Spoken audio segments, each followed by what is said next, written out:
to Madame Raven's. This way to the library. She's been expecting you.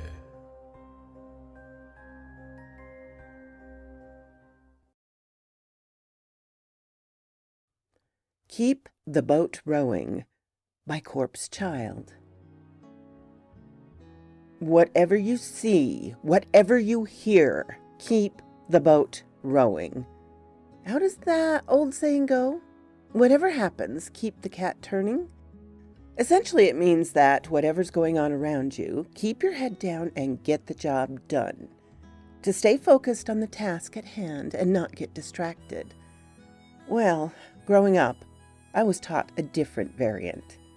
No matter what you see or hear, don't stop rowing. Now, if I was given a nickel for every time I was spoon-fed that line by my Uncle Harvey, I'd be stupid rich. Every occasion I'd go to visit him at his lake house up in Greenview Pines, of which there are many, especially in the summertime. He'd always recite this to me. There'd be a wicked whispering in that lake, boyo, he'd always tell me. Of course, for the longest time, I never got what he meant by that. I figured he was just trying to give me a good scare, getting me to wet the bed at night, you know. And to his credit, at least back then, it kind of worked. The lake in question would be the wide, clear lake that ran through the mountain pass and further into the neighboring mountain. It was always so pretty and so transparent that looking at it was like looking into the cleanest, shiniest, most polished mirror. It was sometimes said you'd even be able to see parts of your face that you'd missed in a mirror. Now couple this with the already colorful visage of the rest of Greenview, with its bright green, leafy trees, omnipresent blooming flowers, even somehow in the winter months too, and its always perfect position against the sun's overcast. And you'd think, like most did, that my uncle had popped a few too many loose. How could something so beautiful be that dangerous, right? At least that's how most people in and out of my family thought, though my dad was a bit of an exception. He, however, was adamant that there was something off about the place. He'd never talk about it in front of me, or try to tell me anything about his belief, but I could always tell that Dad was never too fond of the place. Even if he did tell me that there was nothing in the lake, he'd always try to talk Mom out of going to visit Uncle Harvey. And usually when he did, he'd do it with a dire, almost ominous look on his face. Of course, Mom would always shut him down, telling him to nut up, and that he needed to reinforce the value of family time to me. Personally, I didn't mind the place so much. I saw Greenview Pines in the way Mom and the others did, a beautiful spot to book a weekend or a holiday getaway. I'd even, despite Uncle Harvey's ghost stories, look forward to fishing in the lake on his canoe. At least until my 16th birthday. That was the last time I ever went anywhere near Greenview Pines, and if I can help it, I'll stay that way. We had gathered for a large cookout, like we had on previous birthdays. See, Uncle Harvey, for all his eccentric ways in trying to scare me, loved to grill out. He had one of those great big smokers, and he used to grill not only some of the juiciest, most delicious burgers you ever tasted, but he'd also grill up some of the fish that he kept stored in his icebox. Those, as well as some vegetables, all of them seasoned to, indescribable perfection.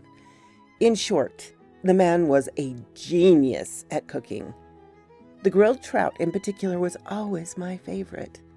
He always seemed to know how to douse it with just enough lemon to give it a sour ting to tickle my tongue, while also using enough salt and other seasonings to keep its natural savory flavor. Typically, he'd always have a nice big one caught and ready for the grill when my birthday or other holidays came around. But this time was different. This time he told me that he had something even more special for me and mine this time. "You're getting to be a man now," he told me, grabbing my shoulder like he was about to present me with an award. A man's supposed to be able to provide his own fish. He then led me outside, where there sat his old canoe, 2 sets of oars, and 2 fishing rods with a bucket of bait. He told me that this year, his present to me was that he was going to teach me how to fish and grill out like he did. I tried to play it off like I couldn't care less when he told me, though it was obvious I couldn't have been more excited. I've always wanted to go fishing, but given that I live in the suburbs, that wasn't exactly a feasible hobby for me. He handed me one of the rods. "Here, this one'll be yours." It was a brand new, bright red steel rod with a fresh spool of line. He handed me a hook and taught me how to string it to the end. That's when Dad came running over and pulled Uncle Harvey to the side. I couldn't hear much of anything that was being said, but I could tell something was off. Dad's face looked anxious, like how I said earlier, and he kept covering his face with his hands, something he only did when he was panicking. "You're not seriously going to take him out through there, are you? Through the whispering current?" I saw Uncle Harvey put his hand on Dad's shoulder, telling him to relax or something. "Absolutely not. Are you out of your damn mind?" Dad all but shouted. "Look, I'll be right there with him. He'll be fine." "Fine? Through there with you?" "Yeah, remind me again how that ended last time." "What's going on?" I asked, cutting Dad off. They both snapped to look at me. "What's wrong with me fishing on the lake with Uncle Harvey?" Dad stole glances back and forth between me and Uncle Harvey. "Look, I said no." "Your dad's being a scaredy cat," Uncle Harvey remarked. "He thinks you'll get taken." Dad glared at Uncle Harvey, and if looks could kill, we'd have been digging his grave where we stood. "Taken by what?" I asked. Dad turned back to me. "By the whispers." "But, Dad, I thought you said that was just a cheap ghost story to scare kids with." "A cheap ghost story, huh?" Uncle Harvey chided. Dad buried his face in his hands again. I actually saw him start trembling. I almost thought he was going to have a heart attack right there in the backyard. "Sure," Uncle Harvey continued. "So I guess you'd better have a way of explaining what happened to—" "That's enough," Dad shouted, causing my heart to skip about 2 beats. "I said no, and that's final." And with that, he turned and stormed off back towards the house. I turned to Uncle Harvey, hoping he'd say or do something to fix the situation. Instead, he just sighed and told me to head back to the house, that he'd go ahead and catch my birthday trout. I hung my head down and did as I was told. When I got back to the house, I essentially locked myself away in the guest room. I always took when I'd visit. I remember looking out of the window, thinking of how much fun I could have been having, catching my very first fish. I remember wondering what Dad's problem was. What was he so worked up about? There's nothing in the lake, right? Then I started thinking back to what Uncle Harvey was saying about being taken by whispers. Not only that, but what Dad was talking about when he said last time. I knew there was something my old man wasn't telling me. But what? That evening, around 5, Uncle Harvey came back with a 4.5-foot trout and a few extra bass he caught, and immediately fired up his smoker. As you might imagine, things were kind of tense between me, my dad, and my uncle that night as we sat and ate around a fire in the backyard. Nothing was said, but I wasn't exactly subtle about my disappointment towards Dad either. Uncle Harvey tried to break the silence by asking me general questions about how things were back home. Stuff like, was I staying out of trouble? What were my grades in school like? And if I was seeing any pretty girls yet. I answered mostly with shrugs. And yeah, I guess so. That was more than what my old man was willing to offer him. He just stayed silent, eyes not leaving his plate when Uncle Harvey tried to speak to him. I won't lie, Despite not saying anything, I was hurt by his behavior. I mean, it was my 16th birthday, for heaven's sakes. He just sat there, basically ignoring me and my uncle after shooting down my hopes of going fishing. Not to mention that he couldn't even have the balls to tell me why. Once he was done scarfing his food down, like he couldn't be done quick enough, he threw his plate in the fire we had in front of us and took off back towards the house, leaving me alone with Uncle Harvey. Eventually I finished my plate and was about to head back inside myself when Uncle Harvey stopped me. "Hey," he said, grinning mischievously. Even before he said what he did next, some part of me knew that he had something planned, something he didn't want Dad to know about. "You want to have some fun?" I looked at him, somewhat dubious, yet also excited. Yeah, sure," I replied, trying to play it cool like I was earlier. Still grinning, he pulled out from under his chair the 2 fishing rods. "You still want to fish, don't you?" I almost jumped from my own chair. "Hell yeah!" I exclaimed. He chuckled and warned me to keep it down. Then he got up and dumped a bucket of water on the fire before telling me to follow him to the edge of the lake. Just like before, there sat the canoe with both fishing poles propped against it. I eagerly snatched mine, and he told me to hop in the boat and he'd launch us. As I was settling into the canoe, he tossed me a life jacket. "Here, put this on." I did, and I watched him rummage around in his pockets. I noticed that he seemed to grow anxious, though, when he couldn't seem to find whatever it was he was looking for. "Shit, where is it?" I heard him mumble. His eyes darted around crazily, and I could even hear his breathing speed up. "Where's what?" I asked, confused and frankly a bit frightened. He spent another second or two patting himself down before telling me to stay where I was, while he went back to where we were. I sat in the canoe, wondering what was making Uncle Harvey wig out all of a sudden. What was he forgetting? The bait? I looked over the side of the canoe. There was the bucket of worms and breadcrumbs. Oh well, if it wasn't the bait, and we have life jackets and plenty of extra fishing line on hand if anything happens, then what are we forgetting that's so important? I even patted myself down to make sure I wasn't the one forgetting something. I had everything, even the pocket knife I got for my 12th birthday. Maybe he forgot his cigarettes. He was a career chain smoker. Soon, though, he came walking back. "Found him." He got back in the canoe and held out his hands. In his palm were 2 foam earplugs. Can't go without these. Thank God. Fell into my chair back at the fire pit. "Here, go ahead and put 'em in."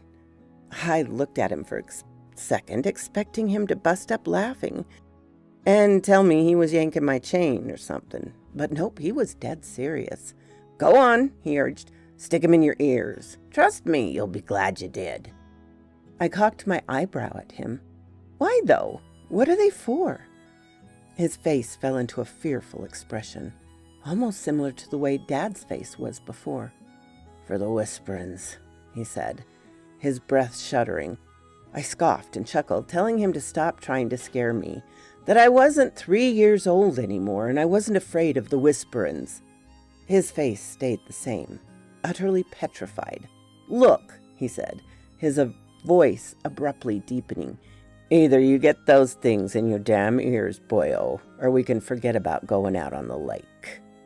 Still utterly bewildered, I twisted them to fit into my ears. He did the same with a pair of his own before giving the canoe a hard shove and hopping in. For the first half hour or so, we rode in silence, the tension from a few moments ago still lingering between us. I couldn't help but begin wondering what exactly these whisperins were. Why were they so dangerous? Then again, I was cycled right back to wondering what Dad meant by last time. "What happened?" I asked, finally breaking the silence. He looked at me quizzically. "Here at the lake, I mean. Why are you and Dad so afraid of the lake?" His terrified expression returned, and I almost instantly regretted opening my damn mouth.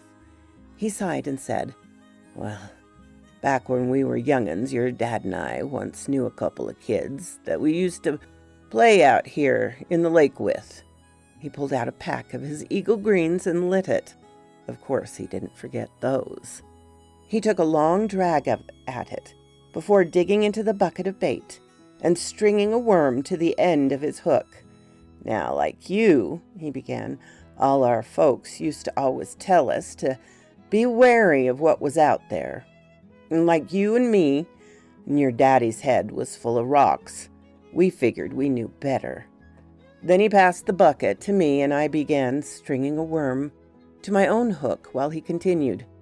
"So, one day, me and your dad decided to drag our next-door neighbors, Marcy Kate and her brother Kenny, down here to the lake with us. They weren't big on the idea at first, but being the belligerent little dumbasses we were, we badgered and bullied them into the cave-in." I cast my line into the lake and continued listening, keeping a close eye on the bobber. "Or at least, Marcy Kate caved," he said, chuckling dryly. "Your dad was always one to tease and pick on a girl back then, especially the ones he liked.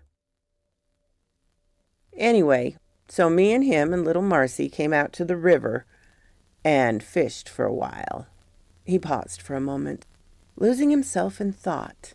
His face seemed stuck between one of stoicism and one of fear. He finally took a drag of his cigarette before continuing. "We probably fished for hours that day. I don't really remember much except that. When we'd set out, it couldn't have been but a little past noon. Before we knew it, though, it was getting to be sundown." He looked around and laughed ironically. "Kind of like it is now." I looked around. He was right. The sun's rays just barely beamed through the trees. That's when it started for me. When I would first hear what Uncle Harvey for years warned me of, the whisperings. It was very, very faint. No doubt helped in part to the earplugs I had in my ears.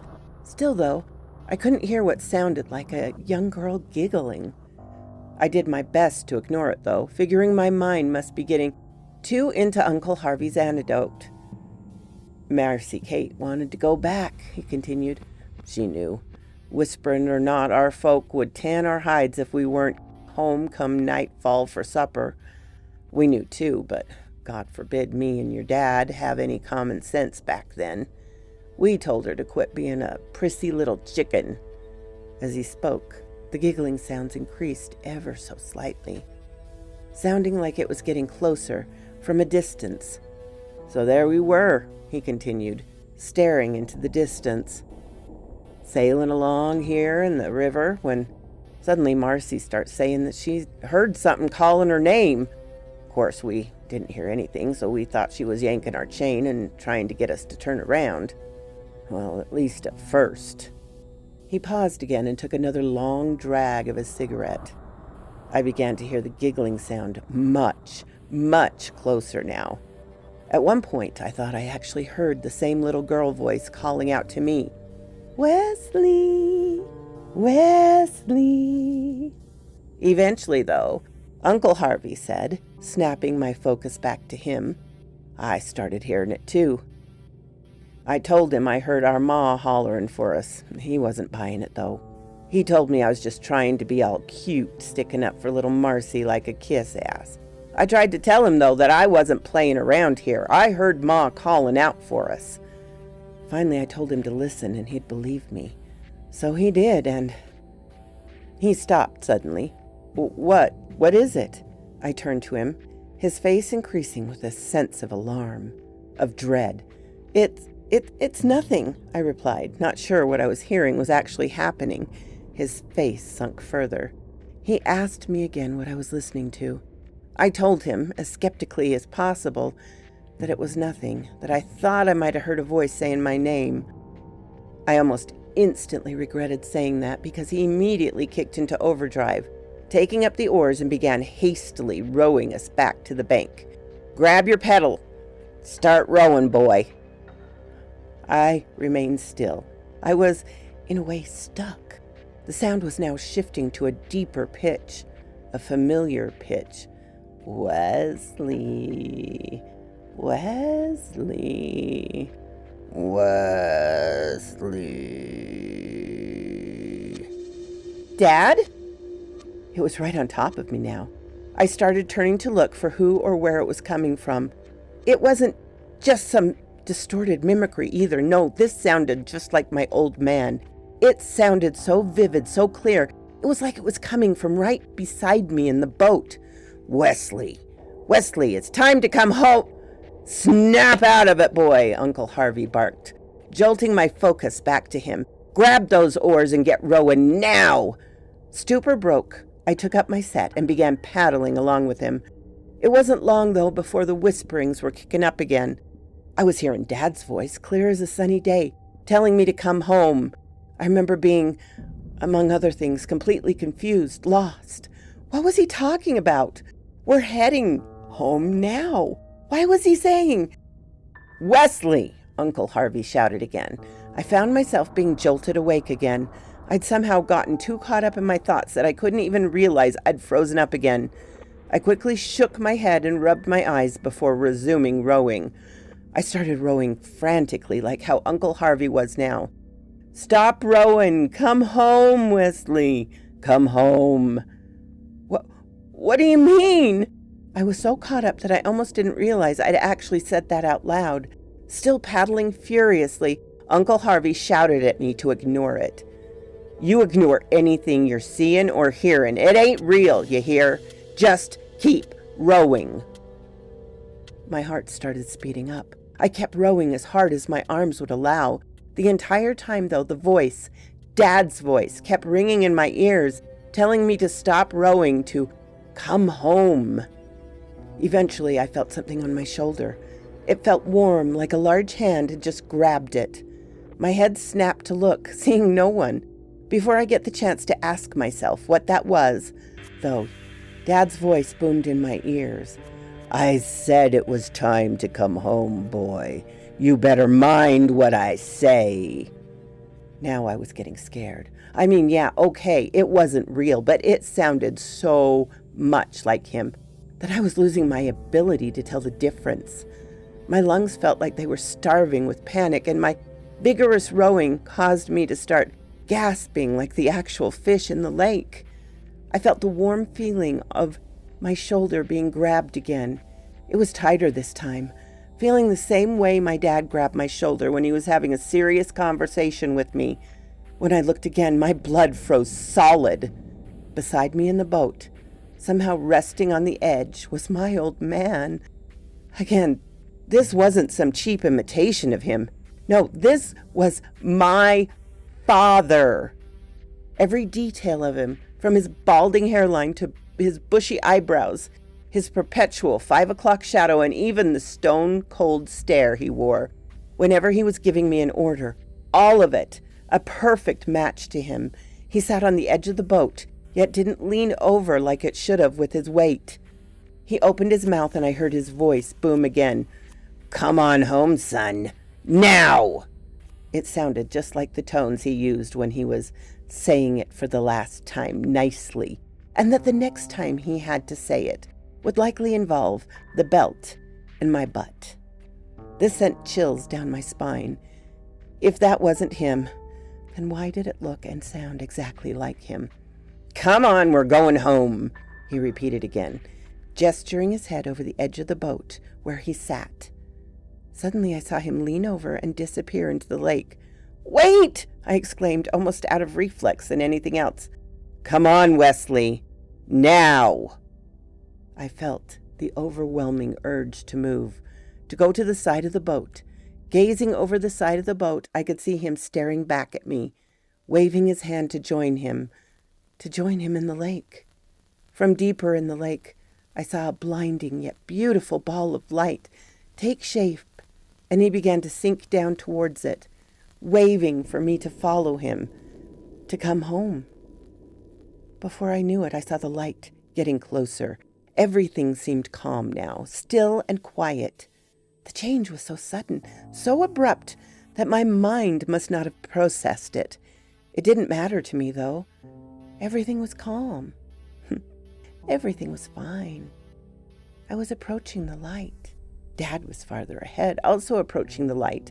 He turned to me one more time, still descending towards the light. He outstretched his hands and warmly smiled. "Welcome home, son." I realized what I was doing. I was heading home. I got closer and closer to it, to Dad's open arms, to the light, to home. Lower and lower I went. All of a sudden, a warm feeling swept through me.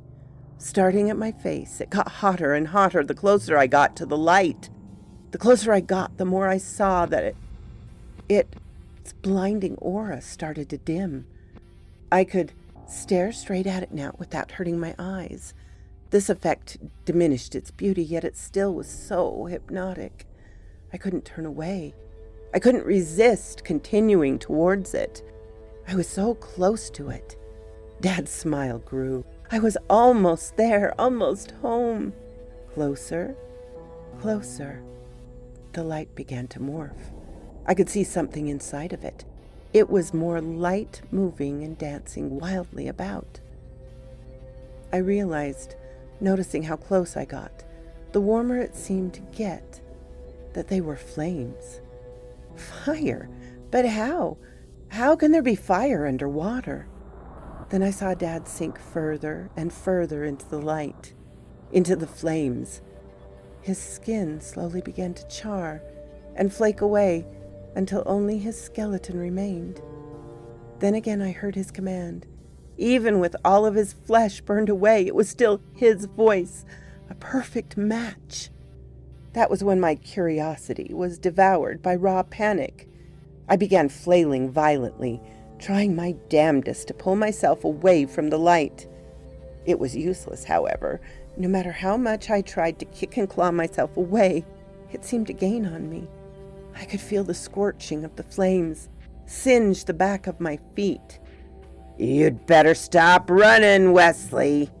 The command shook through me like a thunderbolt. Still, I kept flailing with all my strength. I could hear other voices emanating from the light now as well. They were the voices of people I knew, like Mom and even Uncle Harvey, as well as the ones I didn't recognize. They were simultaneous, and they all repeated the same phrase. "Come home, Wesley. Come home." Eventually, my body began failing me. Unable to pull myself along any longer, the blazing heat behind me was now crawling up and around my legs and up my back. The voices were all around me. I could see them all now. Millions of skeletons engulfed in flames, all screaming, "Come home!" I struggled to force my body forward, but it was no use. My arms and legs felt like rubber, and I noticed for the first time that my lungs were starving. I was forced to open my mouth and immediately inhale a mouth full of water. The consuming light closed further and further in around me. As my vision blurred and darkened, I could just faintly feel my skin begin to blister, searing away like the rest of them as I slowly lost consciousness. The last thing I can remember before I went completely dark was feeling pulled away, still hearing my name being chanted, only getting fainter and fainter. I couldn't tell how long I was out. The next thing I knew, though, I was choking and gasping for fresh air, coughing up water as I did so. When I could finally breathe properly again, I saw that I was on the bank. The canoe was slowly drifting away along the lake. I was soaking wet. Uncle Harvey was hunched over me, also drenched and out of breath. "You all right?" I didn't answer. My tongue felt like it had swollen after biting it. Instead, I looked at him terrified, confused, and just ready to crumple into a ball and cry like a little baby. And sure enough, that's exactly what I did. Right there on the bank, I started crying. I couldn't hold any of it back, try as I might. Harvey wrapped his arms around me, and I actually heard his own voice break as he quietly says, "Shh, it's all right now. It's all right now, I gotcha. They ain't gonna getcha, I gotcha." Finally, I looked up at him and managed to find a little strength to speak. "What was—" "The whisperings. That's what that was, boy. That was them wicked whisperins, and they damn near took you." He paused, and I could actually see his entire body shudder as if cold. "But I got you now. It's gonna be okay." I sat huddled in his arms for about another 5 or 10 minutes before he got me to get up. Then we headed back to the house in silence. I will say, despite it being mostly quiet, I could still hear their muffled screams ringing in my ears. It was around 1 a.m. when we finally made it back to the house. Ma and Dad were fast asleep, so we still, despite our anxiety, tried to be as quiet as possible as we made our way to our rooms. Just before going to his room, Uncle Harvey turned and whispered to me, asking one more time if I was okay. Still shaken beyond even the ability to speak, I just slightly nodded my head before turning into the guest room. It's no surprise to say I got absolutely no sleep that night. Hell, I couldn't close my eyes for 2 seconds without seeing that burning, damning aura with all the flames, all the screaming skeletons. And all through the night, you guessed it, I'd hear him. "Come home, Wesley. Come home." We ended up leaving early the next morning. Uncle Harvey said he was meeting friends out of town. The look he gave me when he said this told me the truth, though. He was trying to do me a favor. He knew I didn't want to be there anymore. I didn't say anything, but just played along as best I could, like nothing happened. I hugged Uncle Harvey and said goodbye.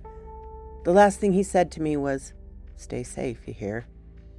I hear he had the same expression of cold terror on his face that he did on the bank the previous night. Ma and Dad exchanged goodbyes and thanked Uncle Harvey for having us over for another birthday before heading home. Like I said, I've never been back to Greenview Pines. For every birthday after that, Uncle Harvey decided he'd come visit us. Admittedly, it wasn't quite the same, but he'd sure make his famous birthday trout for me. But things were definitely different between me and him. Before, I just thought he was a crazy cool uncle who told spooky stories to me. The bad uncle, some might call it. But not anymore. Not now that I knew he was right, that the whisperings were real. I never told Dad about what happened to me at the lake, though I think he knew something was different about me after that last visit. Thankfully, he never pressed me about it. Truthfully, I probably wouldn't have known what to actually say to him if he did. I'm 25 now, and this is the first time I've actually ever tried telling this story. To this day, I still hear them whispering. It's only very faint, but I can still hear them chanting, screaming for me to join them, to come home. What they really are, what they want, or how, or why they're in the lake are all questions I don't have the courage or the stamina to dig up an answer for. For all intents and purposes, they were exactly what Uncle Harvey said they were. Wicked whisperings. You can believe me or blow me off. I could really care less. But I will tell you this right now. If you're ever in Greenview Pines, be careful of what you see or hear. And for the love of God, if you are in the lake, ignore everything you see or hear. Just like Uncle Harvey always told me, always keep the boat rowing. So quoth this raven.